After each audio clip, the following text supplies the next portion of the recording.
WhatsApp everyone, welcome back to my channel. आज 2025 का हमारा फर्स्ट डे है। So happy new year to all of you. May this year brings lots of happiness, success and prosperity in your. आप और आपका family member सभी खुश रहे, ये हम गौर से प्रे करते हैं। आज इस क्लास से पहले एक शायरी हो, मत खुद को रोक, सही रास्ते पे चल, मंजिल खुद पे खुद तुम्हारा सामने आएगा, बस कोशिश तो कर। आज जो हम स्टार्ट करेंगे है डिसोल्यूशन और पार्टनरशिप फार्म का थर्ड एपिसोड है। इस एपिसोड में जो हम सीखेंगे दैट इज पहला जो को मौका मिलेगा that is there is unrecorded liability. जब हमारा लाइबिलिटी अनरिकॉर्डेड होता है तो उसका ट्रीटमेंट कैसे होता है, first. Second thing is that जब फार्म पार्टनर से लोन लेंगे तो ये इसका ट्रीटमेंट कैसे होता है। एक जो मोस्ट इंपॉर्टेंट है जो पहले हमने एपिसोड में कवर नहीं किया, that is called joint life policy. जब मान लो तीन पार्टनर है तो तीनों पार्टनर का एक साथ एक पॉलिसी होता है। तो जब ये इस पॉलिसी जब डिसोल्यूशन होता है, जब उसको जब सरेंडर होता है, जब सरेंडर जो पैसा जो वैल्यू मिलता है तो उसका ट्रीटमेंट कैसे होता है, इस एपिसोड में हमें सीखने को मौका मिलेगा। जो मैंने बोला आज जो सीखने को मौका मिलेगा that one will discuss with the help of course, with the help of an example. पहले पहले दो एपिसोड में हमने लेजर लिया, इस एपिसोड में हमारा क्वेश्चन में जर्नल होगा एज वेल एज लेजर होगा। लेकिन हम जो फोकस करेंगे दैट इज हमारा जर्नल, हम जर्नल करेंगे। देन फॉर जो लेजर होगा that one you are to do from you is that L and M are partners sharing profits and losses as 3/4 and 1/4 respectively। मतलब profit sharing ratio 3:1 है। They agree to dissolve their partnership, मतलब ये fund dissolve हो गया। और on the date of dissolution एक balance sheet है। Balance sheet is that signing credit to loan from L, मतलब वो पार्टनर से लोन लिया है। Then capital account, then cash at bank, investment, sundry डेटो, plant and machinery and goodwill, ये हमारा एसेट है। देन हमारा जो है फर्स्ट एडजस्टमेंट जो है the assets are realised as follows. The assets are realised as follows. Number one plant and machinery 16,000, number two investment 4,500, then sundry डेटो 9,500 and goodwill nil, मतलब गुडविल का कोई वैल्यू नहीं होगा। देन हमारा next adjustment the firm had taken out a joint life policy for rupees 20,000 and the premium of rupees 1,600 paid annually by the firm was treated as business expense। मतलब वो annually firm को कितना देना होता है 1,600। On dissolution the joint life policy was surrendered for rupees 4,000। ये totally new है, पहले हमें दो एपिसोड में ये कवर नहीं किया, तो ये हमें सीख that one you learn from that episode। Again another is that in course of dissolution a liability for damages was settled for 1,000। देखो ये मतलब हमें लाइबिलिटी एक है डैमेज का, तो ये तो ऊपर में नहीं है, तो ये इट्स एन अनरिकॉर्डेड लाइबिलिटी, तो ये भी हमें सीखने को मौका मिलेगा। एंड फाइनली जो है expenses of realisation amounted to 800। तो close the books of the firm giving journal and ledger. तो वैसे एग्जाम में दोनों एक साथ नहीं आएगा, आइदर जर्नल आने से जर्नल, लेजर आने से लेजर आएगा। So will focus on journal. Journal का फॉर्मेट ऐसा होगा, और ड्रॉ कर ले in the books of L and M journal, date particulars, LF date particulars, LF amount money, debit का क्रेडिट, जैसे जर्नल का होता है। तो पहले हम क्या करेंगे, हमको तो पता है पहले हमें क्या करना होता है, पहले हमें एसेट ट्रांसफर करना होता है। हर सब एसेट ट्रांसफर हो जाएगा except cash in hand, cash at bank, then accumulated losses, then provision होने से ये ट्रांसफर नहीं होगा। अदर देन ये 4-5 आइटम छोड़ के सब ट्रांसफर होता है। So let's write here. So date नहीं है, will not put any date here. तो एसेट ट्रांसफर होने से हम क्या लिखते हैं, एसेट ट्रांसफर होने से हम लिखते हैं रियलाइजेशन। एसेट ट्रांसफर होने से हम क्या लिखेंगे, रियलाइजेशन अकाउंट डेबिट। पहले क्या है, कैश एट बैंक तो नहीं होगा, पहले हमारा इन्वेस्टमेंट है। सो विल राइट हियर, पहले हमारा इन्वेस्टमेंट है तो will write here investment, then salary debtor, फिर हमारा क्या है सैलरी डेटोर्स अकाउंट, ठीक है। फिर हमारा क्या है प्लांट एंड मशीनरी, और एक आइटम है प्लांट एंड मशीनरी। देन उसके बाद और एक आइटम है दैट इज गुडविल। क्या है, गुडविल अकाउंट, ठीक है, गुडविल अकाउंट। तो हमारा इन्वेस्टमेंट का वैल्यू कितना है 5000। इन्वेस्टमेंट का वैल्यू 5000 देख लो क्वेश्चन में।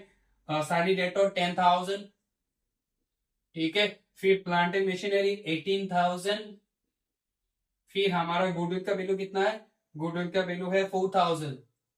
गुडविल का वैल्यू 4,000, तो 5,000 प्लस 10,000 प्लस 18,000 प्लस 4,000 तीनों मिला के करने के बाद हमारा कितना हो जाएगा 37,000, ठीक है। हमारा 37,000 हो गया। फिर हम नरेशन लिखेंगे being transfer of assets to realisation, transfer being the transfer क्या क्या क्या being the transfer of assets to being the transfer of asset to realisation, being the transfer of asset to realisation account, ये हमारा हो गया asset transfer. फिर हमारा क्या होता है लाइबिलिटी ट्रांसफर। लाइबिलिटी ट्रांसफर होने से क्या होता है लाइबिलिटीज टू जो हम थर्ड पार्टी लाइबिलिटी को ट्रांसफर करेंगे दैट वन विल कम ना, तो liabilities account debit to realisation. तो हमारे यहाँ पे लाइबिलिटी क्या है दैट इज सैंडी क्रेडिटर, जो हम बाहर थर्ड पार्टी को पेमेंट करेंगे ये लाइबिलिटी ट्रांसफर होगा। से यहाँ पे सैंडी क्रेडिटर है, ये हमारा liability. Then loan from L, वो मतलब फार्म ने पार्टनर से लोन लिया, तो ये तो विद इन द फार्म ही है ना, फार्म का मामला है, तो ये आउटसाइड पार्टी नहीं है, तो इसलिए ये हम ट्रांसफर नहीं करेंगे। लेकिन उसका मतलब पेमेंट नहीं करना होगा ऐसा नहीं, पेमेंट करेंगे, लेकिन जब लाइबिलिटीज ट्रांसफर होगा इस टाइम हम नहीं करेंगे, क्योंकि फार्म ने पार्टनर से लोन लिया। फार्म ने पार्टनर से लोन लिया मतलब क्या है, ये पार्टनर तो फार्म का ही पार्ट है ना, तो ये जो भी लेन देन हो रहा है ये विद इन द फार्म हो रहा है, तो इसलिए ये ट्रांसफर नहीं होगा। सिर्फ हमारा क्या ट्रांसफर करना पड़ेगा, हमारा सैंडी क्रेडिटर। तो हमारा सैंडी क्रेडिटर क्या है, sundry creditors, sundry creditors, sundry creditors account, sundry creditors account debit to, sundry creditors account debit to realisation account कितना है हमारा 14,000। तो यहाँ पे तो एक ही लाइबिलिटी होगा, तो एक ही लाइबिलिटी हम ट्रांसफर करेंगे बीइंग द ट्रांसफर, क्या लिखेंगे being the transfer of liability, being the transfer of liabilities to, being the transfer of liabilities to realisation, being the transfer of liability to realisation account, ठीक है। ये हमारा हो गया। देन उसके बाद हम क्या करते हैं, उसके बाद हमारा होता है एसेट रियलाइज। एसेट रियलाइज है ना, तो एसेट रियलाइज होने से can you remember the journal entry bank account debit to realisation account. देखो भाई ये मतलब ये चैप्टर तो आपको सीखना ही पड़ेगा, क्योंकि एक क्वेश्चन तो आएगा ही आएगा। तो हमारा क्या होगा बैंक अकाउंट डेबिट, ठीक है, बैंक अकाउंट डेबिट टू क्या होगा bank account debit to realisation. हमारा क्या क्या ऐसे रियलाइज हुआ है, हमारा हम लिख सकते हैं बीइंग द क्या क्या हुआ बीइंग द रियलाइजेशन ऑफ क्या क्या एसेट हमारा रियलाइज हुआ है प्लांट एंड मशीनरी। क्या हुआ प्लांट एंड मशीनरी कितने का 16,000, प्लांट एंड मशीनरी 16,000। फिर इन्वेस्टमेंट कितना है, इन्वेस्टमेंट 4,500, अच्छा प्लस। फिर हमारा डेटोर है, डेटोर कितना है 9,500, ठीक है, डेटोर कितना 9,500। फिर हमारा एक है ना joint life policy. Joint life policy का क्वेश्चन क्या था, जॉइंट लाइफ फार्म ने जॉइंट लाइफ पॉलिसी क्या 20,000 किया, जिसको एनुअली देना होता है 1,500। लेकिन जब डिसोल्यूशन हुआ है ये जॉइंट लाइफ पॉलिसी सरेंडर हो गया, जिसका सरेंडर होकर उसको कितना वैल्यू मिला मतलब 4,000। तो अल्टीमेटली जब जो जॉइंट लाइफ पॉलिसी का जो सरेंडर वैल्यू मिलेगा ना तो फार्म को, तो वो ये इसका ट्रीटमेंट कैसे होगा, जैसे हमारा एसेट का ट्रीटमेंट होता है, जैसे हमारा एसेट का ट्रीटमेंट होता है, एसेट रियलाइज का ट्रीटमेंट होता है, क्योंकि फार्म को तो अल्टीमेटली पैसा मिला है तो उसका ट्रीटमेंट सेम ही होगा। तो जब हम एसेट रियलाइज का जर्नल एंट्री लिखेंगे, इसके साथ ही हम ये जॉइंट लाइफ पॉलिसी का जो सरेंडर वैल्यू मिला है उसको हम एसेट उसके साथ ही हम एडजस्ट कर लेंगे। तो मतलब जो हमने लिखा realisation of plant and machinery 16,000, investment 4,500, debtors 9,500, then joint life policy लिखेंगे joint life joint life policy, क्या लिखेंगे, जॉइंट लाइफ पॉलिसी। तो जॉइंट लाइफ पॉलिसी कितना है, जॉइंट लाइफ पॉलिसी 4000, तो 16000, तो 16,000 प्लस 4000 20,000 प्लस 9000 मतलब 29,000 और 500 30,000 और 34,000 कितना हो जाएगा, सभी प्लस करने के बाद 30 ऐसे रियलाइज कितना हुआ 34,000। ठीक है, आई होप ये क्लियर हो गया, 34,000 ऐसे रियलाइज हुआ है। फिर हमारा देखो क्या है, फिर हमारा एक रियलाइजेशन एक्सपेंसेस है ना, और जो लास्ट वाला expenses of realisation amounted to 800।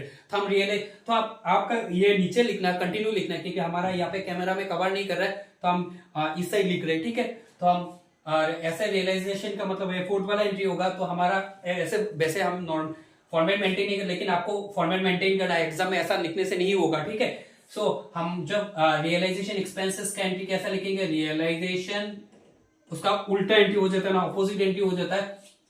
तो रियलाइजेशन अकाउंट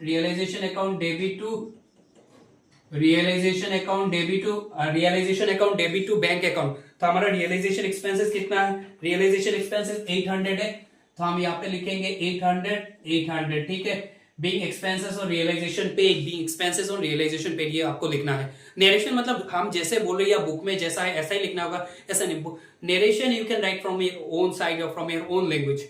तो ये मतलब सेंटेंस कंस्ट्रक्शन ठीक होना चाहिए, ये ध्यान रखना है। और फिर हमारा रियलाइजेशन एक्सपेंसेस हो गया, फिर हमें क्या करना पड़ेगा, हमें वो लाइबिलिटीज को पेमेंट करना होगा। तो लाइबिलिटीज जब पेमेंट करेंगे सेम एंट्री होगा, लाइबिलिटीज पेमेंट का भी सेम एंट्री होता है। तो realisation account debit to bank account.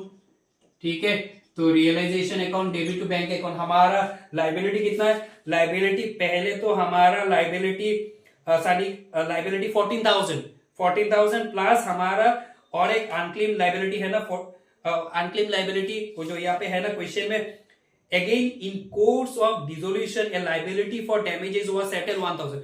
हमें तो 14,000 देना होगा और एक अनरिकॉर्डेड लाइबिलिटी है 1,000 का। तो जैसे हम नॉर्मली जैसे लाइबिलिटी पेड ऑफ का एंट्री लिखते हैं, तो जैसे like realisation account debit to bank account, same whether it is unrecorded, अगर ये रिकॉर्डेड या अनरिकॉर्डेड ट्रीटमेंट सेम ही होगा।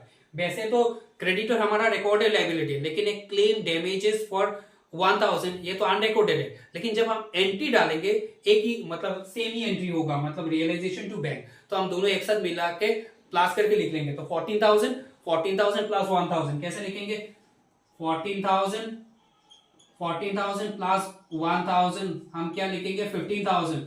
टोटल लाइबिलिटी, इसमें रिकॉर्डेड लाइबिलिटी, रिकॉर्डेड मतलब जो क्रेडिटर का, और प्लस हमारा जो अनरिकॉर्डेड लाइबिलिटी है 1,000 का, दोनों प्लस करके हमने 15,000 दे दिया। ठीक है, हमारा लाइबिलिटी का काम हो गया।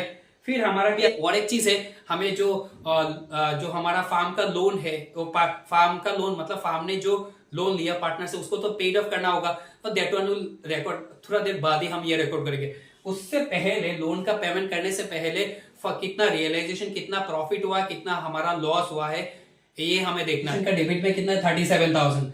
फिर रियलाइजेशन का और एक डेबिट में कितना है, ये 800 प्लस 15,000, तो दोनों मिला के 15,800, ये प्लस करने के बाद 52,800 होगा। ठीक है, 52,800। फिर हमारा क्रेडिट में कितना है 14,000 प्लस 34,000, तो 14,000 प्लस 34 मतलब 48,000। तो यहाँ पे क्या हो रहा है, क्रेडिट साइड में 48,000, क्रेडिट साइड में 48 और डेबिट साइड में 52,800, मतलब हमारा डेबिट बड़ा है, तो debit side is greater than the credit side.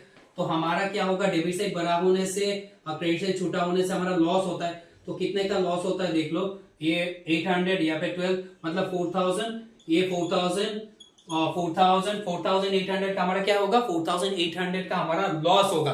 4,800 का क्या होगा, हमारा लॉस होगा। तो लॉस का एंट्री कैसे डालेंगे, तो ये जस्ट हमने समझाने के लिए यहाँ पे राफ किया, लेकिन आपको एग्जाम में नहीं। हमारा 4,800 का लॉस हुआ, तो लॉस होने से हमारा क्या होगा, कैपिटल डिक्रीज हो जाएगा। तो कैपिटल डिक्रीज हो जाएगा मतलब हमारा दो पार्टनर है एल और एम, एल्स कैपिटल क्या लिखेंगे, L's capital account debit, then M's capital account debit, then M's capital to क्या होगा, टू रियलाइजेशन अकाउंट, क्या होगा, टू रियलाइजेशन अकाउंट। हमारा लॉस कितना हुआ 4800 का लॉस हुआ। और हमारा प्रॉफिट शेयरिंग रेशियो क्या था, हमारा प्रॉफिट शेयरिंग रेशियो 3:1, मतलब यहाँ पे बोला गया ना 3/4 और 1/4। तो 4800 को 3:4 और 3/4 ये मिलेगा 3600, ये मिलेगा 3600। तो एक को मिलने से दूसरा हम माइनस 4800 माइनस 3600 ये माइनस करने के बाद 1200 हमारा क्या मिल जाएगा। तो हमारा लॉस का हो गया आइटम। फिर हमें और एक चीज है ना, ये या तक आई थिंक ये या तक क्लियर हो गया। फिर हमें क्या करना होगा, हमें क्या करना होगा, अभी हमें लोन पेमेंट करना है। फिर हमारा आएगा फाइनल सेटलमेंट। तो लोन हमारा कितना था, फार्म ने लोन लिया, लोन फ्रॉम एल मतलब फार्म ने लोन लिया पार्टनर से, तो ये रिपेमेंट करना पड़ेगा। तो लाइबिलिटी है, तो जब हम लाइबिलिटी पेमेंट करेंगे लाइबिलिटी डिक्रीज हो जाएगा। तो लाइबिलिटी डिक्रीज होगा मतलब हम लिखेंगे loan from L account debit. और जब हम पेमेंट करेंगे भाई, हमारा पास जो बैंक होगा तो इससे कम हो जाएगा, क्योंकि हम पेमेंट जब करेंगे हमारा ऐसे डिक्रीज हो जाएगा। तो हम क्या एंट्री लिखेंगे, जब हम लोन पेमेंट करेंगे, loan from L account debit to bank account. तो हम यहाँ पे लिख रहे लोन फ्रॉम एल अकाउंट, या लोन फ्रॉम एल अकाउंट, या एल्स लोन अकाउंट, ये लिखने से भी हो जाएगा। Loan from L account debit to bank account to bank 1000। तो हम हमारा कितना है 6000, हमारा कितना है 6000 being partners loan paid of हम लिख सकते हैं। सेटलमेंट की डिसोल्यूशन ऑफ पार्टनरशिप फॉर्म का मतलब क्या होता है, जो हम लेजर में किया था ना, पार्टनर्स कैपिटल अकाउंट प्रिपेयर करते हैं। तो पार्टनर्स कैपिटल अकाउंट प्रिपेयर करने के बाद फाइनली हमें चलता किस पार्टनर को कितना मिलेगा, दैट वन विल राइट। सो इसके लिए हमें क्योंकि डिसोल्यूशन ऑफ पार्टनरशिप फॉर्म का मतलब क्या होता है, ये फॉर्म फर्दर कंटिन्यू नहीं होगा, यहाँ पे ही खत्म, उसका किस्सा यहाँ पे खत्म हो जाएगा। तो इसका मतलब जिस पार्टनर को जितना मिलेगा वो हम पेमेंट करेंगे। तो हम क्या लिखेंगे, पहले हम एंट्री लिख लेते, एल्स क्या लिखेंगे, L's capital account debit, then L's capital account debit, then M's capital account debit to क्या लिखेंगे, टू बैंक अकाउंट।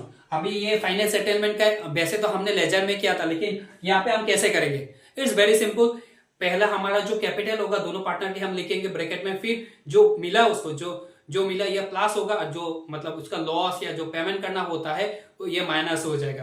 तो सिंपल सा बात है, जो हमारा ओपनिंग कैपिटल है पहले हम लिखेंगे, और जर्नल एंट्री में टू पार्टनर्स कैपिटल बोल के जो है ये हम प्लस करेंगे। डेबिट साइड में जो होगा माइनस होगा क्योंकि ये लॉस है, और क्रेडिट साइड में जो होगा ये उसका प्रॉफिट है, इसलिए ये प्लस होगा।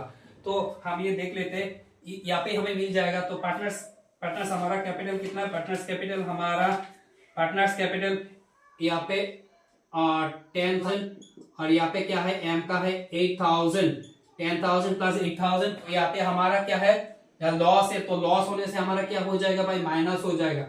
लॉस होने से हमारा माइनस हो जाएगा 3,600, लॉस होने से माइनस हो जाएगा 1,200। ठीक है, तो 10,000 और तो कुछ नहीं है।